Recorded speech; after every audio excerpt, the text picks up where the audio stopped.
Hello and welcome to Channel 4 Action News. I'm your host, Josh Smith. On tonight's episode, Josh's Bookish Voyage is apparently announcing his March TBR.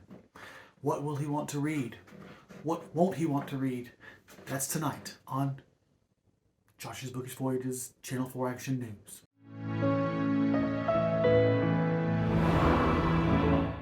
I feel like I'm going to regret not recording a different introduction than that.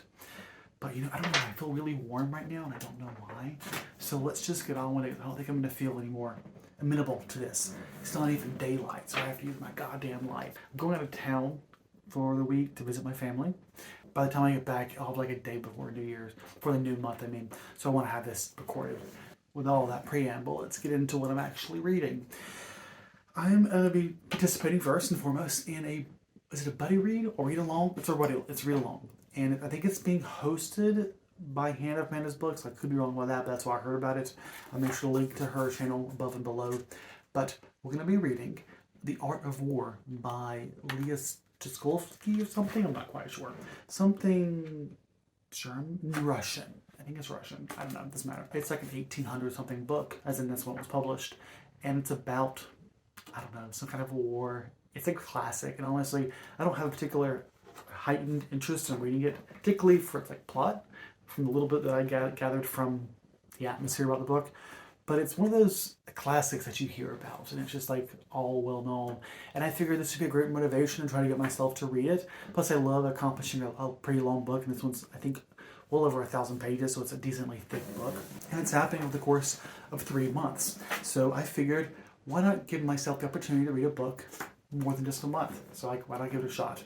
Plus, it's narrated by the actress, I think her name is Thandaway Newton. She recently slightly changed her name to her original pronunciation, but she is an actress in Westworld, plays Maeve. Is that right? Anyway, she narrates this beautifully long audiobook. It's 60 hours. It's super long.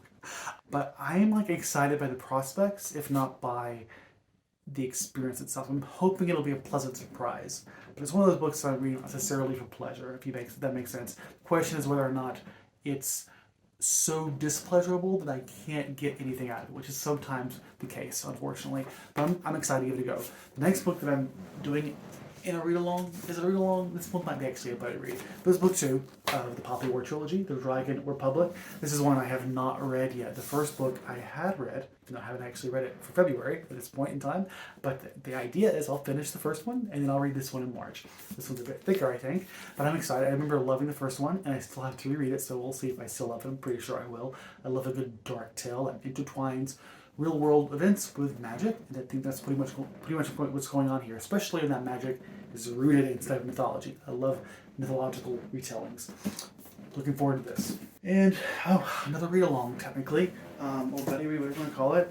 I am jumping back into the Octavia E. Butler slow read. Every 2 months, they pick up a book in Octavia E. Butler's list of publications, roughly in line with the dates of which they were published. And they have recently finished the Lisbru trilogy or qualogy, I'm not sure, I think it's a trilogy, which I did not read because I sort of took a step back from this read-along, but I'm jumping back in because I want to reread this so delightfully awesome series, or duology, Earthsea duology, this first one being the Parable of the Sower. I'm not explaining this very well, I'm tripping over all my words, but I guess that's what this video is going to be. This is the story of a near future where a far-right candidate gets into office. Climate change is getting progressively worse, and society is crumbling. Society as we know it. And we have this one woman, this one child actually, she's like a teenager at this point, when the story starts. Remember, this near future, that is 2015, which isn't really near anymore, it's literally the past. And it's also very prescient, to be honest. And she's convinced that where she's at isn't going to last, that she needs to adapt, she needs to change for the changing times. And in the process, she creates this religion of sorts where it's this mindset of how to approach the world in a new way. It's a phenomenal book. I'm really excited to be reading it for the third time. I read it the first time because I didn't love it the first time, because I went to this from Kindred, and I was at a phase in my life when I need those fast-paced books, and this isn't slow-paced, but it's definitely differently structured. It's in a different way than Kindred. and I did not appreciate it the first time. I did the second time. I gave it 5 stars the second time. So I'm excited to get back to this, and I'm excited to reread the duology as a whole. And I'll be sure to link to that Octavia Butler slow read above and below. If you haven't read the previous books, that's okay. You can still jump in. It's every other month, so I'm not sure if this book is for February and March or March and April. I'll have to check. I'll make sure it's loaded below. But if it's not, theoretically by the time this is up, you can still read it. You have like 2 months to read it. Maybe not. But you can jump in if you've never read it. It's my point here. And I do recommend, if it seems at all interesting, please give it a shot. For the Octavia Butler slow read is such a really fun and engaging way of looking at the series. But the series on its own is also just flat out phenomenal. What comes next? I'm very thirsty for some reason. But anyways, another reread actually. Not because I had 2 rereads, but this is one author who I've only read like 2 books by at this point, but I am convinced that I should read every book by her twice to at least get the right level of, I guess, information from it, the right appreciation of it. Like, I didn't dislike this the first time, but I could tell that it was so much more from Beloved by Toni Morrison that I could get from it. I had the same way of looking at and approaching The Bluest Eye, which I read it the first time, was just a little sort of overwhelmed by it all, because it is literary fiction, but also a very heavy topic. And then I reread it because it was so short in the same month that I read it, which I think was Blackathon, either 2020 or 2021. And it hit a lot harder the second time. And I think this has the potential to do that with a second reread.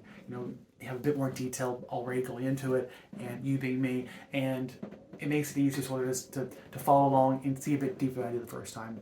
And that's The Hope, a very widely loved book for a lot of reasons. If you're curious, I have read this before. I also watched the movie. I remember in high school, I think it was AP Literature, my teacher showed us this movie, even though we weren't reading the book. I think it was just because she wanted to explore the themes. We didn't have the time to explore the book entirely. Okay, next. I'm trying to think if I want to talk about the arcs or the 2 books I have here. I actually don't have that many left here to show you. But first, I have a horror here, and it's going to be Growing Up, might be more with relevant, Growing Up Dead in Texas by Stephen Graham Jones. This is one of his older books that you don't hear a lot about. At least I haven't heard a lot about, I should say. I always have this problem assuming everyone has the same experience as me, which is not the case. My point is, as I'm reading this, I have most of his older backlog when I'm getting to the list of books that aren't on audio, and they're becoming intimidating. But I'm going to persist. This one is on audio, so I'm going to listen to it. But there are others that I do want to read. I think they're more thrill than horror, but they're gonna take a bigger feat for me to have to really face the not audio. There was a while there that I was reading at least a book occasionally not on audio or using text to speech, and it's something that I've really stepped back from and sticking strictly to audio of like last year or so, and I don't love it. Like I'm restraining myself from some really good books. I want to get in the right mindset that it's okay to devote that much time to one book. It just feels like I only have so much time to read, and if I devoted all of that time that could be used in other works using audio, it just feels like I'm missing something, and I know I'm not. I just have to get in the right headspace. But if you're curious what this is about, for some reason I think it's zombies, but I don't know if that's the case. It was a fire that could be seen for miles, a fire that split the community, a fire that turned families on each other, a fire that it's still hard to get a straight answer about. A quarter of a century ago, someone held a match to Greenwood, Texas cotton. And then there's a lot more. Part mystery, part memoir. Growing Up Dead in Texas is packed with more secrets than an average graveyard. Oh, this is his breakout novel. I did not know that. Anyways, I'm reading this. I'm not going to get more than that. I still feel like it's zombies, but I don't actually know how they're assuming things based off the cover and the title mostly. But we'll see what it's actually about. Then another one, an author who I've been postponing. For some reason, I was reading her every month and then I stopped. I think partly because I realized I shouldn't push through an author that I love just like that, right? You gotta give myself time. So now I'm coming back finally to A.S. King, who I have adored in the past. This is Please Ignore Vera Diaz. I don't know a lot about this. This is one that I do not want to try to know anything about. Her books, A.S. King's, are always very magical realism-ish. Like they're very surreal with hints of magical realism, right? What I mean to say. Or fantastical parts. I chose this one in particular, the ones that I have left, honestly, from a random number generator. I probably would have gravitated towards this, maybe one other one, but this or another one will call me the most. So I got kind of lucky that the RG picked the one that I want to read the most. But I do want to read all her works regardless. And I think this will be an amazing read in my life. I have high hopes for this. Okay, and then I have a reading project, a themed reading vlog that I'm hoping to do, that I'm not going to give attention to. Let me phrase that I'm not going to tell you what I'm reading. But I have portioned this TBR in a way that should give me a week's time to read a series of short novellas of a certain theme. And hopefully it'll be a good go. We will see. In addition to that though, I do want to try and get at least 2 NetGalley arcs. I have managed to get my arc percentage up now to 70%. It's a miracle. To be fair, I had read a lot of books last year that I had not bothered reviewing via text, that is. I had always just put it on here and stopped. But now that I did that, I had that fixed. I won't lie though, the reason I did that was because I'm trying really hard to be picked for a e-arc for Seasonal Fears from Sean McGuire. I really want to read that. I talked about not reading books on audio. I think I could push through and read that one without any audio before it comes out. I haven't been so excited for a book in a very long time. Anyways, point is that my arc is going well, but I still want to get it better because I'm getting close up there. And the better I get, the more likely I am to get arcs that are really popular, I think. Anyways, so one book that I am definitely going to try and read that isn't on audio. So this is one of those books that I'm trying to, push myself to read, even though it's not on audio. I told you, that's something I'm trying to get better at, is Or What Will by Joe Walton. A book that I think has been on my TBR before. And I ended up pushing off because it was intimidating and I really wanted it to be on audio. I like Joe Walton a lot. I have read her Hugo Award-winning book first, twice actually. It was Among Others, which was probably the first magical realism book that I ever read. It's by this fairies in a mother-daughter situation that's very problematic and abusive. And oh god, that story is really good. Highly recommend Among Others if you haven't read it. Also, the one that I read was My Real Children, which was about a woman's choice to get married or stay in a relationship, and it made this sort of branching off of 2 different universes. Those universes never intertwined. That's not the type of story that it is. It is instead a reflection on choices and the direction a person and a society can go. And it was a really fascinating story. I was hoping for like an intertwined sort of multiverse story, but what I got, I still loved absolutely. I have not heard anybody else ever talk about that book, and I highly recommend it. The point is that Joe Walton, top tier. I don't quite always give her 5 stars, but the excitement I get behind her books and the love I have for them is quite real. So I do have hopes for Or What Will. It is, what the fuck is it? It's been a while since I've read the synopsis, but I believe it's a book sort of not necessarily about reading, but it's like an homage to reading.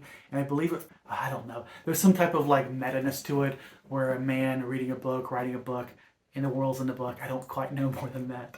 I think that's enough, honestly, to say why it's something to be interested in, because of that sort of meta-analysis of reading and writing and storytelling that I expect to be in there.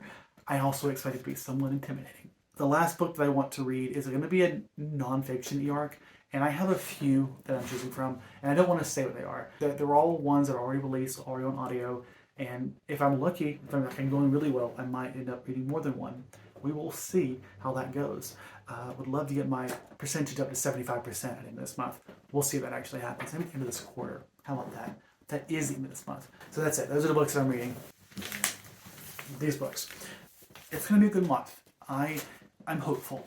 These are all books that I think will either excite me, and they will excite me in various ways, as are the arcs, I think, and even that special theme TBR that may or may not actually be successful. That's what I get for trying things. But you try, you fail, and you move on. Just like this video. I tried, did I fail? I don't know, you tell me. If you like it, give it a like. If you didn't, I guess you give it a dislike. It'll tell me that I should stop rambling so much. I gotta learn somehow. Thank you so much for watching. Hope you have a wonderful day, and I will see you all next time. Okay? Goodbye.